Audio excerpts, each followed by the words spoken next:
Então, vamos agora fazer um exercício bem simples para utilizar essa equação para que nós lembremos, né? Ou quem nunca fez o uso dessa equação saiba mais ou menos como aplicá-la. Nós vamos fazer o uso dessa equação ao nosso curso todo, mas essa vai ser a primeira experiência de usar essa equação.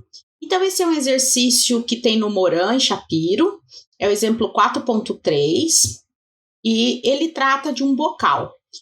Então, ele diz que é vapor, ele já está deixando claro qual é a substância que está sendo utilizada como fluido de trabalho, é água, porque quando a gente só fala vapor e não diz vapor do quê, a gente está falando de água.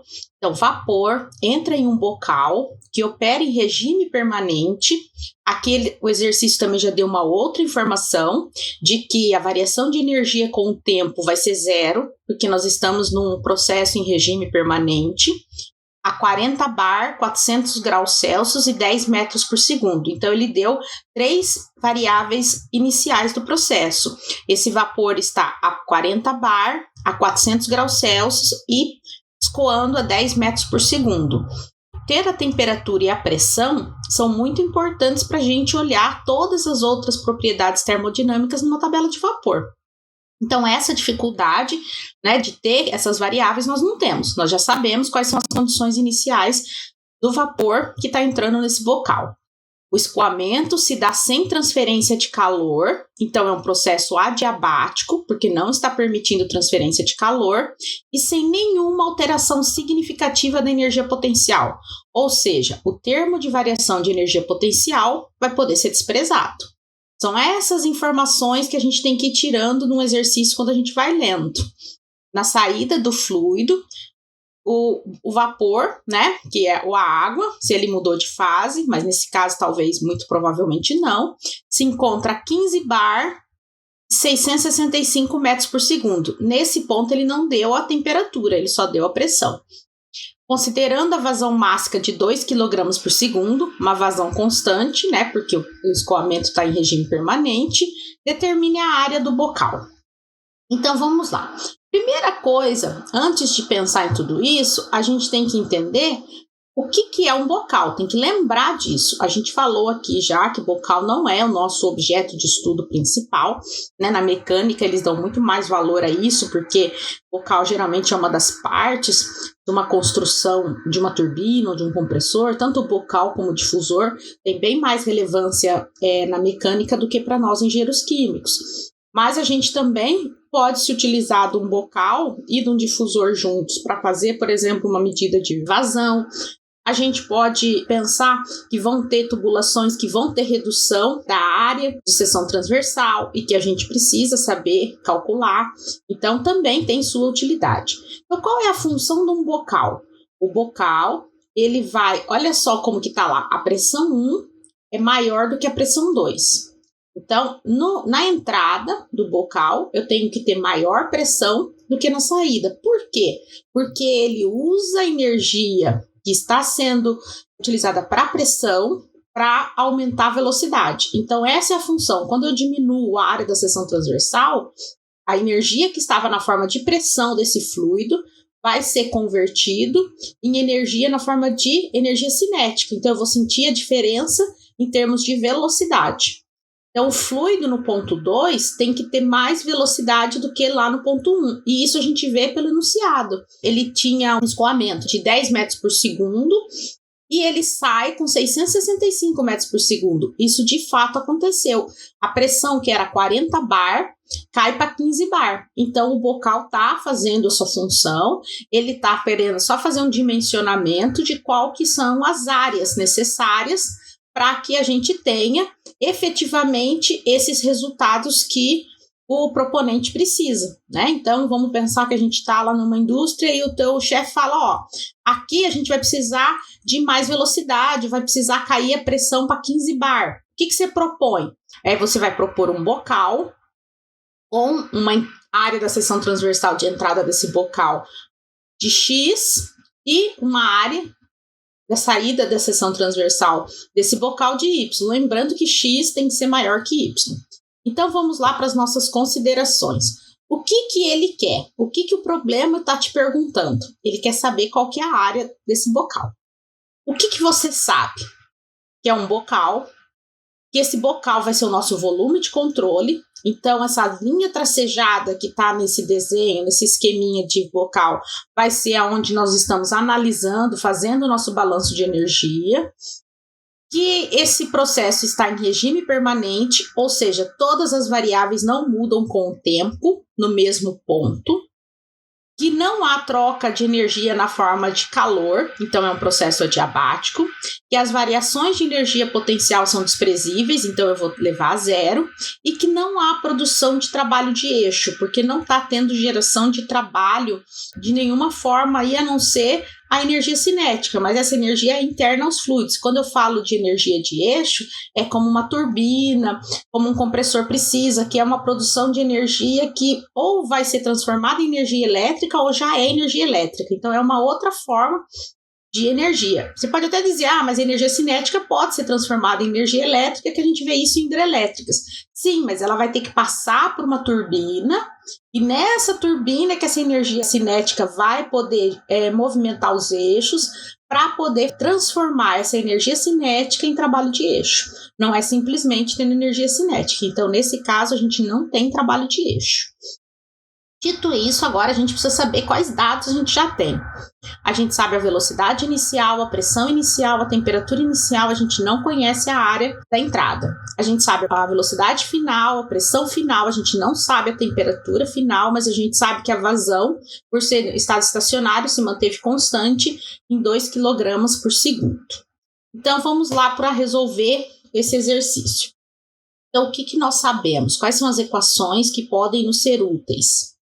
Nós sabemos a equação de transferência de massa, onde a variação da massa com o tempo vai ser zero, porque nós estamos num regime de estado estacionário, né, regime permanente.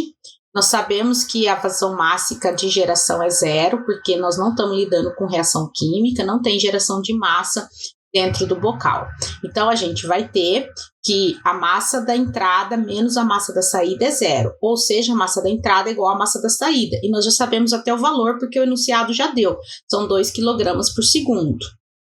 Balanço de energia, nós também conhecemos, né, a sua estrutura, é isso que a gente acabou de ver no slide anterior. Então, também sabemos que a variação de energia com o tempo vai ser zero, porque é um estado estacionário, é um regime permanente. A variação de energia potencial vai poder ser desprezada, que o enunciado nos avisou. Não tem transferência de energia na forma de calor e não tem trabalho de eixo. Ou seja, o que eu vou ter na equação? Que a vazão mássica que entra é acompanhada de uma parcela de energia na forma de entalpia e outra energia na forma de energia cinética. Então, a entrada tem entalpia e energia cinética, a saída tem entalpia e energia cinética.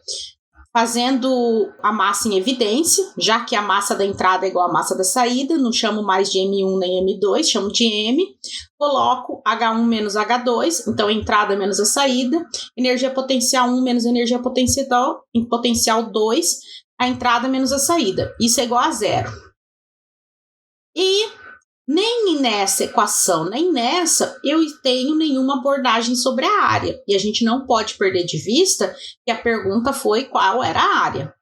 Sendo assim, eu tenho que pensar numa outra equação, que não é uma equação que a gente falou aqui até esse momento nos slides, mas é uma equação que vocês conhecem, que é a equação da continuidade. Então, a massa que está entrando é igual à massa que está saindo.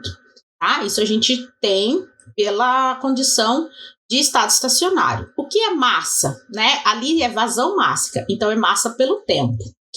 E a massa, ela nada mais é do que uma relação entre densidade e volume. Então, densidade é massa dividido por volume. Massa é densidade vezes volume. Se eu pensar que volume é área pelo comprimento, então massa é densidade vezes a área vezes o comprimento. Né? Então, o que eu tenho aqui? Que comprimento por tempo é velocidade. Ou seja, a massa é uma relação da densidade, da velocidade pela área. E daqui que eu vou conseguir tirar essa área. Então, por que eu estou usando a equação da continuidade? Porque é ela que relacionava uma variável que eu tenho, a informação, com aquela que eu quero. Então, ela relaciona a massa que eu tenho com a área que eu quero. Por que eu não usei somente, então, a equação da continuidade? E aqui eu vou mostrar para vocês que ela vai ser importante para a gente definir, por exemplo, a densidade. Por quê? Eu não estou trabalhando com líquido, eu estou trabalhando com vapor. Se esse problema tivesse escoando líquido, eu poderia até considerar que a densidade desse fluido é constante, e sendo constante, ele poderia ser cortado, né? E aí eu teria uma relação entre as áreas. Mas eu estou lidando com vapor, e vapor, ele está no estado gasoso. A sua relação com variação de temperatura e pressão provoca um aumento ou uma diminuição de volume muito drástica. Como densidade é massa pelo volume, a massa sendo constante e a variação de volume sendo muito grande, a densidade não pode ser constante. Então, é por isso que eu não usei somente a equação da continuidade para fazer esse exercício. Eu preciso, né, de uma relação de qual é o volume que esse sistema está, para poder pensar qual é a densidade. Então, quando eu olho isso, faltam duas incógnitas para eu saber, por exemplo, a área final. Eu preciso saber a densidade e a área nessas condições. Então, vamos lá, resolvendo a equação da continuidade. Vazão mássica no ponto 1 igual a vazão mássica no ponto 2, já que estamos em regime permanente, né? Se não estivéssemos, eu não posso garantir que a vazão mássica seria igual, porque eu poderia ter um escoamento variando com o tempo. Dessa forma, como eu sei que M1, vazão mássica em 1 e a vazão mássica em 2 são 2 kg por segundo, e a equação de energia que nos sobrou. Como a massa ela é uma constante, aí a vazão mássica é uma constante, eu posso tirar as relações entre as entalpias e as energias cinéticas. Como eu vou tirar os dados de entalpia? Pela tabela de vapor. Energia cinética, e foi dado tanto a velocidade no ponto 1 como a velocidade no ponto 2. Pela tabela de vapor, como que eu tiro esses dados? Eu vou na tabela de vapor, olho, né, na condição de 40 bar e observo qual que é a temperatura de saturação. Para 40 bars, a temperatura que estará marcado lá nas primeiras tabelas da tabela de vapor é 250 graus. Como a temperatura de operação é maior do que a temperatura de saturação, eu suponho e concluo, na hora que eu observo, que esse vapor é superaquecido. Se é um vapor superaquecido, eu preciso ir a outra tabela. E lá, na tabela de 40 bar, eu encontro a temperatura de 400 graus e tiro qual é a sua entalpia. Então, a entalpia é 3.213,6 kJ por quilograma. Faço a mesma coisa aqui para a condição de saída. Só que nessa condição, eu só tenho a pressão inicial, 15 bar.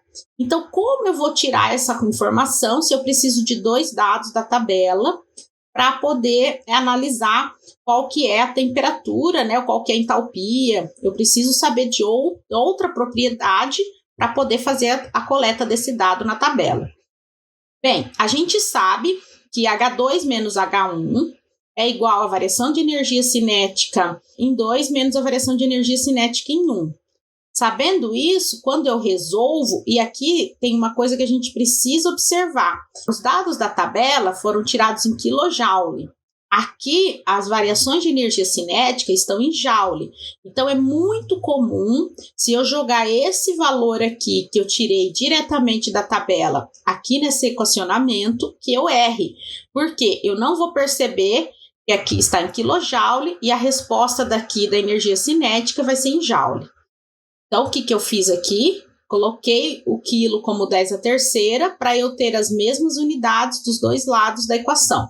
Então, essa é uma observação importante, que é um erro muito comum que se faz nesse tipo de exercício. Então, nós chegamos que a entalpia é 2,992,5 kJ por quilograma.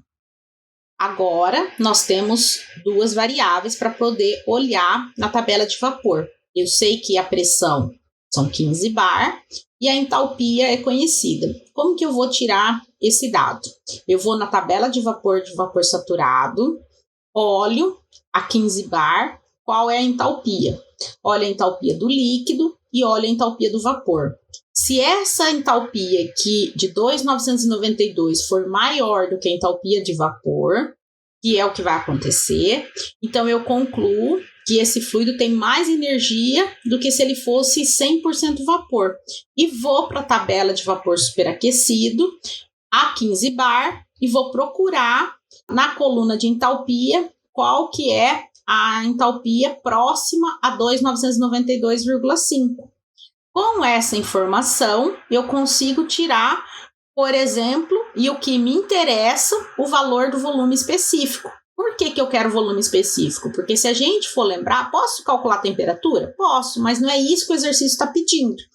O exercício está pedindo é a área. Para calcular a área, eu preciso saber a densidade. O volume específico é o inverso da densidade.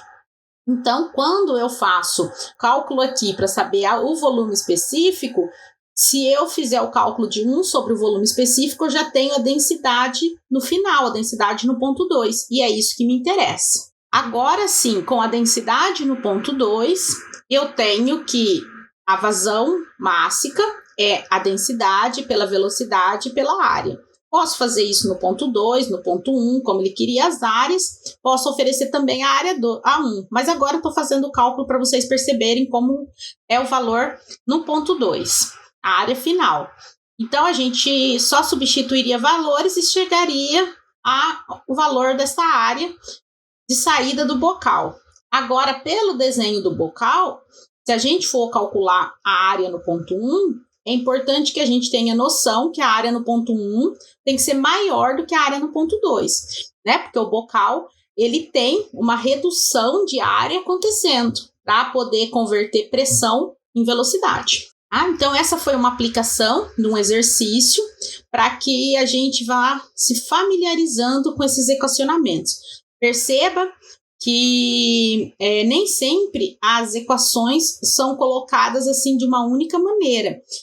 Existir calor ou não em troca térmica, existir produção ou consumo de trabalho, o sistema estar ou não em regime permanente, ter necessidade de cálculo de área e uso da equação da continuidade, isso foram todas especificidades desse problema.